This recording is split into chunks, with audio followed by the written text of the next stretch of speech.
আপনার নাম? স্যার আমার নাম পেন্ডুরাম এন্ডুকারি ঝান্ডুবাম গুন্ডামারি পট্টাই, আপনি শর্টে পট্টাই বলেই ডাকতে পারেন। কি নাম রে বাবা, বাপের জন্মেও শুনিনি তো। মিস্টার পটাই, আমি কিন্তু ইয়ার্কি একদম পছন্দ করি না। স্যার আমিও না। আমি কিন্তু আপনাকে সব সাবজেক্ট থেকে প্রশ্ন ধরবো, যদি সব প্রশ্নের ঠিকঠাক অ্যান্সার দিতে পারেন তাহলে আপনার চাকরিটা একদম পাকা। কোনো প্রবলেম নেই স্যার, আপনি আমাকে কাঁচা চাকরিটাই দিন না, আমি ঠিক কার্বাইড দিয়ে পাকিয়ে নেব। তার মানে কাঁচা চাকরি আপনি কার্বাইড দিয়ে পাকাবেন? তার মানে হলো স্যার, আমি আগে না ফলের আড়তে কাজ করতাম, লোকে কাঁচা কলা আম জাম কাঁঠাল সবই কাঁচা বিক্রি করে দিয়ে যেত, আর আমি সেই কাঁচা ফলগুলো কার্বাইড দিয়ে পাকাতাম। তাই আপনি আমাকে কাঁচা চাকরিটাই দিন না, আমি ঠিক পাকিয়ে নেব। কাঁচা জিনিস পাকা করার অভ্যেস আমার আছে স্যার। বেশি বকবক না করে চুপচাপ আমি যা কোশ্চেন করব তার ঠিকঠাক উত্তর দিন। আমি কিন্তু ইয়ার্কি একদম পছন্দ করি না। আমিও না স্যার। বলুন তো, মানুষ একমাত্র কি খেয়ে সারা জীবন বেঁচে থাকতে পারে? স্যার গালাগাল খেয়ে। আবারও বলছি, আমি কিন্তু ইয়ার্কি একদম পছন্দ করি না। স্যার আমিও না। এবার বলুন তো, কোন নদীতে কোনো মাছ নেই? স্যার যে নদীতে জল নেই সেই নদীতেই মাছ নেই। Wrong answer. বলুন তো, কোন দেশের ভবিষ্যৎ কারা? স্যার সেই দেশের বেকার ছেলে মেয়েরা। বাবা রে, আপনি তো দেখছি একজন দার্শনিক। এবার বলুন তো, পাকা কলা না খেলে কি হয়? স্যার পাকা কলা না খেলে কলাগুলো দুদিন পর পচে যায়। এটাও রং অ্যান্সার। বলুন তো, বিবাহিত পুরুষরা সিনেমা হলে যায় কেন? স্যার ঘুমাতে। সে কি, ঘুমাতে মানে সিনেমা হলে কেউ ঘুমাতে যায়?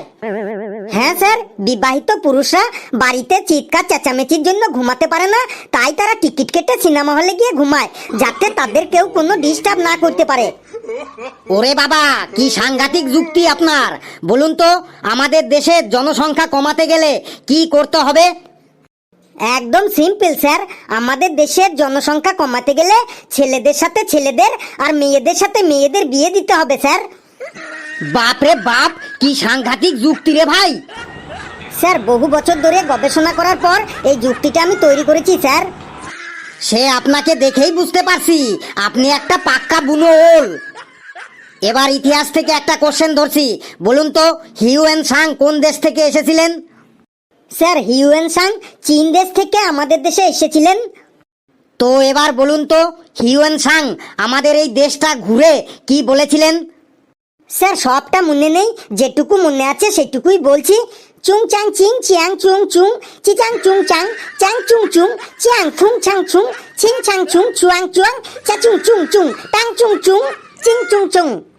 বাপরে বাপ, আপনি কি বললেন আমি তো কিছুই বুঝতে পারলাম না। বাংলায় বলুন। বাংলায় কি করে বলবো স্যার, হিউয়েন সাং যখন বলেছিলেন তখন তো উনি চাইনিজ ভাষাতেই বলেছিলেন, আর আমি তো ওই ভাষাতেই বললাম স্যার। আপনি চাইনিজ জানেন না, এটা কি আমার দোষ বলুন? তুমি তো দেখছি শুধু একটা বুনো ওল না, তুমি বাঘা তেঁতুলও বটে। এবার জীবন বিজ্ঞান থেকে প্রশ্ন ধরছি। তুমি কি জানো আমাদের পূর্বপুরুষ বাদর ছিল? সত্যি স্যার, আপনাদের পূর্বপুরুষ বাদর ছিল? এই জন্যই তো আপনার চাউনিটা না বাদরের মতোই লাগছে। কি আজে বাজে কথা বলছো? আমাদের সবার পূর্বপুরুষই একসময় বাদর ছিল, তুমি জানো না? সববারটা জেনে লাভ নেই, আপনারটা জেনে গেলাম এটাই অনেক বেশি। আমি এখন বাইরে গিয়ে সবাইকে বলে দেব যিনি আমাদের ইন্টারভিউ নিচ্ছে তার পূর্বপুরুষ বাদর ছিল, মানে উনি বাদর বংশের লোক। আরে আচ্ছা, মুশকিল তো, ব্যাপারটা একটু ভালো করে শুনুন। আর শোনাশুনির কিছুই নেই, আমি বাইরে গিয়ে সবাইকেই বলে দেব। যান, বলুন। আপনার চাকরিটাও তাহলে আমি আটকে দেব। সে আমার চাকরি আপনি আটকান আটকান, তাতে আমার কোনো যায় আসে না। আমি সবাইকে বলে দেব আপনার পূর্বপুরুষ বাদর ছিল। এই এই সিকিউরিটি, সিকিউরিটি কোথায় গেলে? ওকে ধরো ধরো, ওকে ধরো। বাবারে, কি বিচ্ছু, কি বিচ্ছু। বন্ধুরা ভিডিওটি কেমন লাগলো কমেন্টসে জানাবে, আর ভিডিওটি লাইক করবে, যত পারো শেয়ার করবে, আর চ্যানেলটিকে সাবস্ক্রাইব করবে। আরো মজার মজার ভিডিও পাবে। সকলে খুব খুব ভালো থাকবে বন্ধুরা।